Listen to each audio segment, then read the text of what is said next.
लगभग 18th century में एक बीमारी ने पूरी दुनिया में आतंक मचा रखा था। यूरोपियंस के 2 चोक्को लगे हुए थे। लगभग 5 मिलियन लोग हर साल मारे जा रहे थे और किसी के पास भी इस बीमारी का इलाज नहीं था। लेकिन इंग्लैंड में एक गांव था ग्लोस्टरशायर, जहां के किसानों को ये बीमारी बिल्कुल नहीं हो रही थी।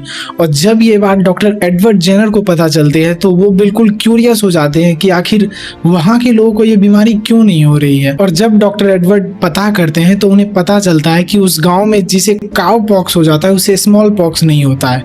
और ये बात सुन के एडवर्ड सोचते हैं ये एक्सपेरिमेंट तो करना पड़ेगा, लेकिन आखिर किस पे किया जाए। तो उनके मालिक का एक 8 साल का बेटा था जेम्स, जिसे वो पकड़ कर लाते हैं और उसे कट लगाकर उसे काउ पॉक्स से इन्फेक्टेड कर देते हैं। और जब वो बच्चा ठीक हो जाता है तो फिर उसे स्मॉल पॉक्स से इन्फेक्ट करने का ट्राई करते हैं, लेकिन वो बच्चा स्मॉल पॉक्स से इन्फेक्टेड नहीं होता है। अब उनको इस बीमारी से बचने का उपाय मिल चुका था।